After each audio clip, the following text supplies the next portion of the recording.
ഞാൻ ഹൈമാവതി. എൻ്റെ ഹൈമാവതി കൃഷി വ്ലോഗ് ചാനലിലേക്ക് സ്വാഗതം. ഞാൻ ഇന്ന് പറയാൻ പോകുന്നതെന്ന് വെച്ചാൽ എൻ്റെ ജീവിതകഥയും ജീവിച്ചു വന്ന വഴികളും ദുരന്തങ്ങളും അതിനെ പറ്റിയിട്ടാണ് പറയാൻ പോകുന്നത്. ഞാൻ വളരെ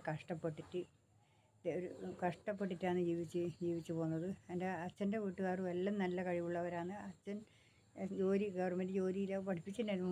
മുമ്പ് പൈസ ഒന്നുമില്ലാതെ മാഷായി പഠിപ്പിച്ചതാണ്. പക്ഷേ അച്ഛനത് ജോലിയൊന്നും അച്ഛൻ പിന്നെ പോയി പഠിപ്പിക്കാൻ പോയിട്ടില്ല. അന്നേരം ശമ്പളമൊന്നുമില്ല. അങ്ങനെ പോകുന്ന സമയമായതുകൊണ്ട് പിന്നെ അതുകൊണ്ട് അച്ഛന് ജോലിയൊന്നുമില്ല. അങ്ങനെ ആയതുകൊണ്ട് അച്ഛനും തരാനുള്ള കഴിവില്ല. അച്ഛന് കുറച്ച് സ്വത്തും കാര്യങ്ങളെല്ലാം ഉണ്ട്. അതെല്ലാം അങ്ങനെയാണ് ഉള്ളത്. അവരെ വീട്ടുകാരെല്ലാം നല്ല കഴിവുള്ളവരാണ്. അങ്ങനെ ആയതുകൊണ്ട് നമ്മളും കൂടി ആ ഒരു ദരിദ്രത്തിലായി. പിന്നെ അങ്ങനെ ഒരു വിഷമം അനുഭവിച്ചിട്ടാണ് നമ്മൾ ജീവിച്ചു പോകുന്നത്. ഇങ്ങോട്ട് ഞാൻ പിന്നെ കണ്ടക്കയിൽ നിന്ന് ചൂളിയാട്ടേക്ക് വന്ന് അമ്മേൻ്റെ അച്ഛൻ്റെ വീട്ടിലമ്മ സ്വത്തും കാര്യങ്ങളിലും ഉണ്ട്. അതെല്ലാം പണിയെടുപ്പിച്ചാൽ നമുക്ക് ജീവിക്കാൻ പറ്റും, നല്ല രീതിയിൽ പോകാൻ പറ്റും എന്നുള്ള നിലക്കാണ് പോയിന്. പിന്നെ അമ്മയെല്ലാം എന്ന് വെച്ചാൽ ചെറുപ്പത്തിലേ നല്ല രീതിയിൽ പണ്ട് അമ്മ പറയും, ചോറ് കൊടുക്കുന്നത് അമ്മ കൊടുക്കണം, എണ്ണ തേക്കുന്നത് അമ്മായിമാരെ തേപ്പിക്കണം. അമ്മായിമാരാകുമ്പോൾ അരിച്ച് തേപ്പിക്കും, അന്നേരം തലക്ക് കുടിക്കുകയ്യ. അവർക്ക് കുട്ടിയൊക്കെ വേനെടുക്കുന്നല്ല. അമ്മ ചോറ് നല്ലോണം തട്ടിയമർത്തിട്ട് കൊടുക്കും, അമ്മായിമാർ പൊന്തിച്ചിട്ടേ കൊടുക്കുള്ളൂ. അതിൻ്റെ ഒരു വ്യത്യാസത്തിലാണ് അത് പറയൽ.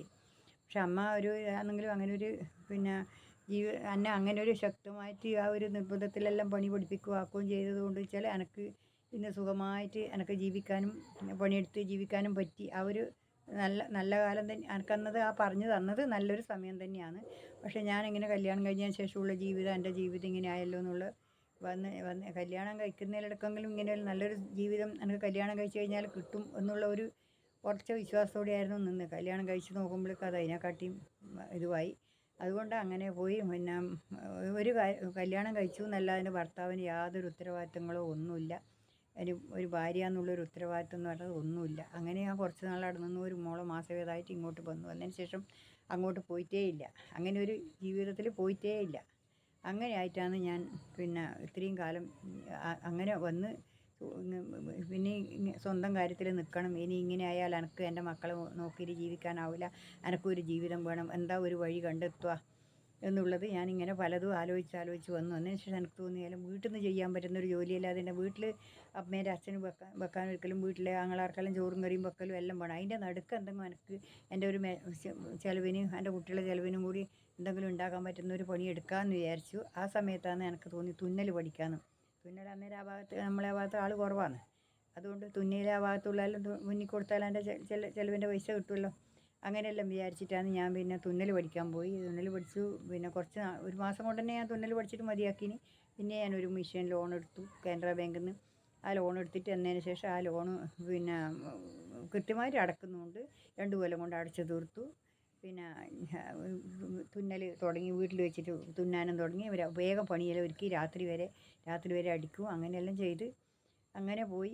പിന്നെ എനിക്ക് പശുവിനെ കുട്ടി, അച്ഛന് 2 പശു ഉണ്ടായിരുന്നു. അച്ഛൻ പറഞ്ഞു, നീ എന്നാൽ ഈ പശുവിനെ ഒന്ന് നോക്കിക്കൊന്നുണ്ട്. പിന്നെ അവിടെ 85 എൻ്റെ ആങ്ങളെ പറഞ്ഞു, പിന്നെ നിനക്ക് പശുവിനെ ലോൺ കൊടുക്കുന്നുണ്ട് കൃഷി ഇവിടുന്ന്, പിന്നെ നിനക്ക് കിട്ടും. അതുകൊണ്ട് നീ പിന്നെ ഒരു പശുവിനെ ലോൺ എടുത്തോ. എന്നാൽ പിന്നെ നല്ലൊരു വലിയ പശുവിനെ ലോൺ എടുത്താൽ 3000 രൂപ ലോൺ തരുമെങ്കിൽ 1000 രൂപ സബ്സിഡിയും കിട്ടും. കാനറ ബാങ്കിൽ നിന്ന് ലോൺ കിട്ടുന്നുണ്ട്. കാനറ ബാങ്കിൽ പോയിട്ട് 3000 രൂപയ്ക്ക് ലോൺ എടുത്തു പശുവിനെ. ഒരു പശുവിനെ നമ്മൾ കണ്ടെത്തി, അവർ വന്ന് നോക്കി സീൽ വെച്ച് അവർ നമുക്ക് പൈസയും തന്ന് പശുവിനെ ലോൺ എടുത്ത് 1000 രൂപ സബ്സിഡിയും കിട്ടി. നമുക്ക് 1000 രൂപ കുറച്ചിട്ട് ബാക്കി അടക്കണ്ടു. അങ്ങനെ ആ ഒരു പശുവിനെ അതങ്ങനെ കഴിഞ്ഞു. അതിനെ അങ്ങനെ നോക്കി, അത് നോക്കുമ്പോൾ 8 ലിറ്റർ പാൽ കിട്ടും. അതിനെക്കൊണ്ട് ഇങ്ങനെ പാൽ കൊണ്ട് കൊടുക്കലും ആക്കലും. അന്നേരം എനിക്ക് കറക്കാൻ ശരിക്കും അറിയില്ല. ചെറിയ പശുവിനെ കറക്കൽ, വലിയ പശുവിനെ കറക്കാൻ. അന്നേരം അച്ഛൻ വന്നിട്ട് കുറച്ച് ദിവസം കറക്കാം. അച്ഛൻ എല്ലാ സമയത്തും വന്നിട്ടില്ലെങ്കിലോ എന്ന് വിചാരിച്ച് ഞാൻ തന്നെ സ്വന്തമായിട്ട് കറക്കാനും ഇരിക്കാനും എല്ലാം തുടങ്ങി. അങ്ങനെയെല്ലാം പിന്നെ നോക്കി പുല്ലരിയാൻ പോകും. രാവിലെ പോയിട്ട് പുല്ലരിഞ്ഞ് കൊണ്ടക്കും. പണി വരുന്നിടക്ക് പോയി വേറെ ആളെ ഒപ്പരം ഉണ്ടാവും. ഒപ്പരം പോയി പുല്ലരിഞ്ഞ് കൊണ്ടക്കും. അങ്ങനെ കെട്ടാനുള്ള ഇഷ്ടംപോലെ സ്ഥലമുണ്ടാകും. ഇവർക്ക് നമുക്ക് വീട്ടിൽ ഒരുപാട് സ്ഥലം, 4-5 ഏക്കർ സ്ഥലമുണ്ട് അതിൻ്റെ അടുത്ത്. അതുകൊണ്ട് പശുവിനെ കെട്ടാനുള്ള നല്ല സൗകര്യമുണ്ട്. എന്നാലും പുല്ലരിയും നല്ലോണം പാൽ കിട്ടണ്ടേ, അതിന് വേണ്ടിയിട്ട് പുല്ലരിഞ്ഞ് കൊണ്ടരും. അങ്ങനെയെല്ലാമാണ് ഞാൻ ചെയ്യൽ. അങ്ങനെ വന്ന് പിന്നെ ഇനി എനിക്ക് എന്ത് ചെയ്യും എന്നുള്ള, കുട്ടികളെ നോക്കണം, കുട്ടികളുടെ സംരക്ഷണം വേണം. അങ്ങനെയെല്ലാമായി നമുക്കിനി സ്വന്തമായിട്ടൊരു ജീവിതം വേണം. ഭർത്താവ് അങ്ങനെ ഒരു നല്ല രീതിയിൽ പിന്നെയും തിരിച്ചു വരുന്ന കാണുന്നില്ല. അങ്ങ് അമ്മയും അച്ഛനും മാത്രമേ ഉള്ളൂ. അച്ഛനും അമ്മയുണ്ട്. അമ്മയുള്ളതുകൊണ്ട് ഇങ്ങോട്ട് വരാനൊന്നും നോക്കുന്നുമില്ല. അഥവാ പിന്നെ ഇടയ്ക്ക് എപ്പോഴെങ്കിലും വരും, എപ്പോഴെങ്കിലും തോന്നിയാൽ വരും. അങ്ങനെ അങ്ങ് പോവും, അത്രമാത്രം. അങ്ങനെയായി. കുറേ കഴിഞ്ഞ ശേഷം അമ്മ മരിച്ചതിന് ശേഷം ഇടയ്ക്കിടയ്ക്ക് വരാൻ തുടങ്ങി. പിന്നെ അങ്ങനെ ഒരു പ്രസവിക്കാൻ പോകുമ്പം കൂടി ഭർത്താവിൻ്റെ ഒരു ഒരു ഒരു ഒരു ഇത് എനിക്ക് ഞാൻ കണ്ടിട്ടില്ല.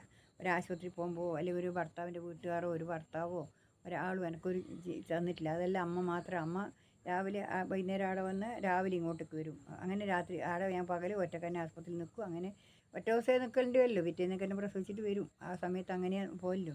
അങ്ങനെയെല്ലാം തന്നെയാണ് ഞാൻ എല്ലാറ്റിനും ഞാൻ ഒതുങ്ങിക്കൂടി. എന്താ വെച്ചാൽ എൻ്റെ കയ്യിലില്ല, എൻ്റെ ഭർത്താവ് തരേണ്ടത് തരാതുകൊണ്ട് ഞാൻ എല്ലാം അടിമയെ പോലെ എല്ലാം ഞാൻ ചെയ്തത് കേട്ടതും പറഞ്ഞതും എല്ലാം ഞാൻ കേട്ടിട്ടാണ് ഞാൻ എൻ്റെ ജീവിതം മുന്നോട്ട് കൊണ്ടുപോയത്. എപ്പോഴും ഒരു ഒരു മനസ്സിൽ ഒറ്റ ഒരു ഏകാഗ്രത മാത്രമേ ഉള്ളൂ. എനിക്ക് എന്തെങ്കിലും ഒരു തൊഴിലുണ്ടാക്കണം. ആ തൊഴിലിൽ എനിക്ക് എൻ്റെ കുട്ടികളെ സ്വന്തമായി രക്ഷിക്കണം. എൻ്റെ മക്കൾക്ക് ഒരു കാര്യത്തിനും ഒരു ഒരു ഒരു ഭക്ഷണത്തിനോ ഒരു ഡ്രസ്സിനോ ഒന്നിനും തന്നെ ഒരു കാര്യത്തിനും ഒരു കുറവുണ്ടാകരുത്. അതിന് വേണ്ടുന്ന പണി എന്താ എടുക്കേണ്ടതെന്നുള്ള ഓരോരോ ചിന്തയാണ് എൻ്റെ മനസ്സിലെപ്പോഴും.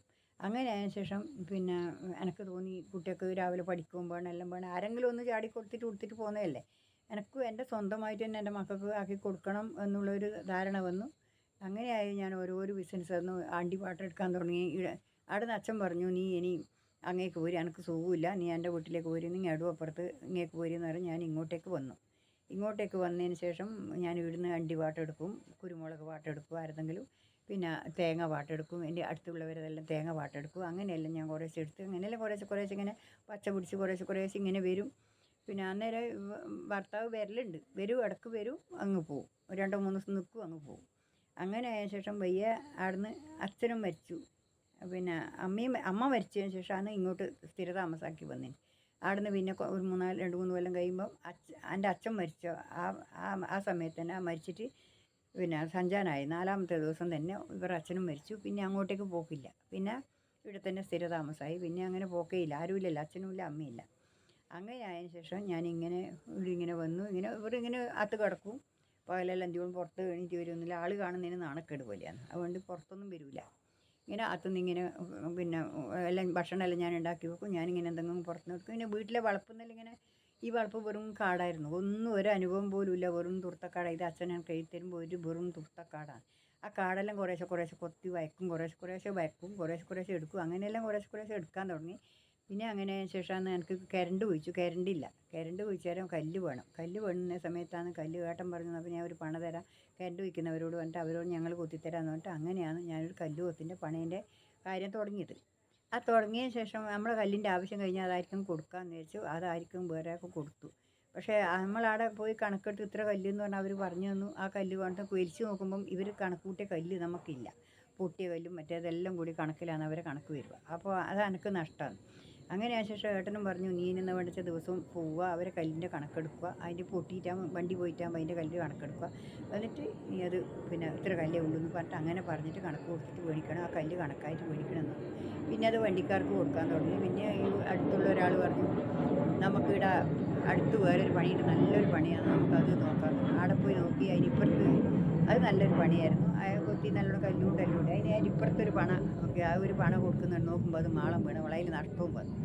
അങ്ങനെ ഈ വളപ്പിൽ എനിക്ക് കയ്യാല കെട്ടാൻ വേണ്ടിയിട്ട് ഞാൻ ഒരു 8,000 റുപ്യ ലോൺ എടുത്തു. അത് കയ്യാല കെട്ടിയതിന് ശേഷം ബാക്കിയുള്ള പൈസ കൊണ്ട് ഞാൻ ഈ പണ തുടങ്ങി. അങ്ങനെ പോയി ചൂലാട് ബസ് സ്റ്റോപ്പിലേക്ക് തുടങ്ങി. അങ്ങനെയെല്ലാം കൂടി ഞാൻ ഇതാക്കി. പിന്നെ ഇവിടെ വന്നിട്ട് പച്ചക്കറി നടും. ഇവിടെ വയലുണ്ട്. നമ്മളെ വീട്ടിൻ്റെ നമ്മളെ അച്ഛപ്പൻ്റെ ഇവിടെ അടുത്താന്ന് കണ്ട, നമ്മൾ അടുത്താണ്. അതിൽ വേണ കുറേശ്ശെ പച്ചക്കറി നടും. അങ്ങനെയെല്ലാം കുറേശ്ശെ എല്ലാം നടും. എല്ലാം കയ്പയും പയറും എല്ലാം ഞാൻ കുറേശ്ശെ നടും. അതിങ്ങനെ പറിച്ചിട്ട് ഈ പണിയായ ശേഷം ഏട്ടൻ പറഞ്ഞു, നീ ദിവസവും രാവിലെ പോയി പെണ്ണുങ്ങളെ ആക്കിയിട്ട് മണ്ണ് കോരി കൊടുക്കുവാക്കും. അങ്ങനെയല്ല. അതിന് ശേഷം പിന്നെ ഇവരോട് പറഞ്ഞു, നിങ്ങൾ ഏട്ടാ നമുക്ക് പോവുക, ഇവിടെ ഒറ്റക്കല്ലേ പോകുന്നു, നിങ്ങളും കൂടി എന്ന് പറഞ്ഞു. അങ്ങനെ ഇവരും മാമാനത്തെല്ലാം പോയി മറിയെല്ലാം കൊത്തി. അതിനുശേഷം ഇവരും അങ്ങേക്ക് കുറേശ്ശെ വരും.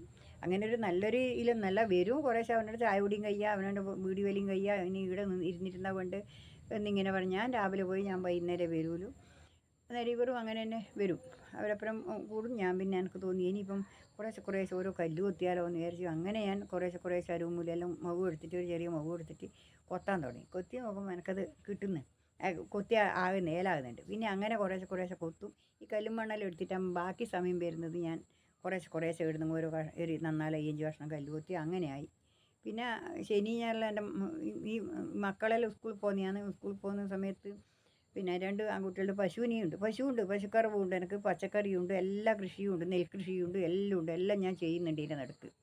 പിന്നെ നെൽകൃഷി എല്ലാം എല്ലാം ഞാൻ തന്നെ ചെയ്യുക. അത് ആളെ കൂട്ടിയിട്ട് ഒരു ദിവസം നെല്ല് മൂർന്നാക്കി ഇതെല്ലാം മൂർന്ന് ഇവിടെ കൊണ്ടിട്ടിട്ടാകുമ്പോൾ എല്ലാം രാത്രിയാണ് ചെയ്യുക. നെല്ല് കറ്റ തല്ലലും പുല്ല് തല്ലലും നെല്ല് നെല്ല് പാറ്റലും തൂറ്റലും എല്ലാം ഞാൻ ഇവിടുന്ന് രാത്രി രാത്രി കുറേശ്ശെ എടുത്തിട്ട് അങ്ങനെയാണ് എടുക്കുക. പകൽ പണിക്ക് പോകണ്ടേ, പണിക്ക് പോയി വന്നിട്ടാകുമ്പോൾ ബാക്കിയുള്ള പണിയിലെടുക്കുക. പച്ചക്കറി വരുമ്പോൾ പശുവിൻ്റെ വരുമ്പോൾ ഒരു കെട്ട് പുല്ല് അരിഞ്ഞിട്ട് വരും.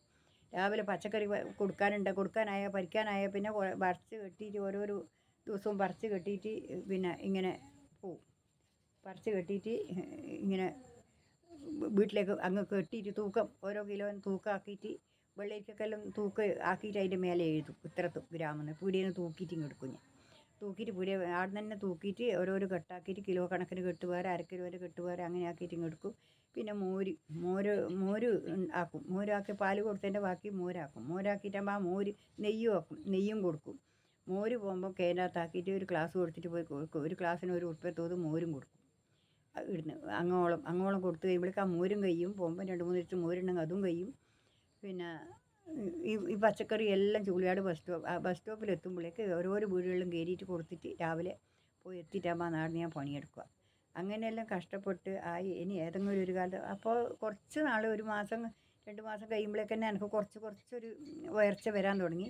പിന്നെ ആഴ്ചക്ക് കല്ല് പോകാൻ തുടങ്ങി. പിന്നെ ആളുകൾ കൂടാൻ തുടങ്ങി. പണിക്കാർ ആദ്യം 2, 3, 4, 5 പണിക്കാരേ ഉള്ളൂ. പിന്നെ അവരെ കൂടി 10, 20 പണിക്കാരായി. പിന്നെ ഒരു 10, 30 പണിക്കാരായി. 3 സ്ഥലത്തും കൂടി 10, 30 പണിക്കാരായി. അവരെല്ലാം കൂടി ആക്കി നോക്കുമ്പോൾ കല്ലും വരുന്നുണ്ട്. ഒരു ദിവസം ഒരു ലോഡ് കല്ലിൽ മേലെ വരുന്നുണ്ട്. ആ സമയത്ത് എനിക്ക് നല്ല പൈസ വരുമാനം ഉണ്ടാകുന്നുണ്ട്. അങ്ങനെ ആയി. പിന്നെ വീട്ടിൻ്റെ പണി എല്ലാം അന്ന് ഒരു കട്ടപ്പുരയായിരുന്നു. ആ കട്ടപ്പുരയായതിന് അതെല്ലാം പൊളിച്ച് അതിൻ്റെ കട്ടപ്പുരയുടെ ഒരു നമ്മുടെ ചെടി വരെ ഒരു 4 വരി കല്ല് തുരന്നിട്ട് വെച്ച് ആക്കി. അതെല്ലാം പിന്നെ കുറേശ്ശെ തേക്കാൻ തുടങ്ങി.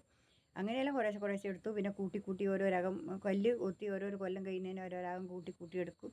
അങ്ങനെയെല്ലാം ആയിട്ട് ഞാൻ കുറച്ച് ഒരു ജീവിതത്തിൽ ഒരു പിന്നെ ഇതായി കുറച്ചൊരു സമാധാനമായി. കുട്ടികൾക്കെല്ലാം ഒരു ഡ്രസ്സ് വാങ്ങിക്കൊടുക്കാനോ. എൻ്റെ മോള് 8ാം ക്ലാസ് പഠിക്കാൻ തുടങ്ങിയാൽ നല്ലൊരു ഡ്രസ്സ് കിട്ടി.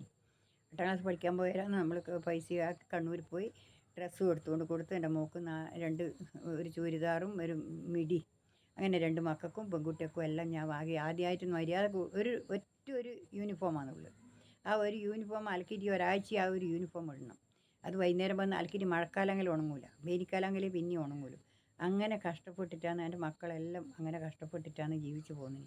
പക്ഷേ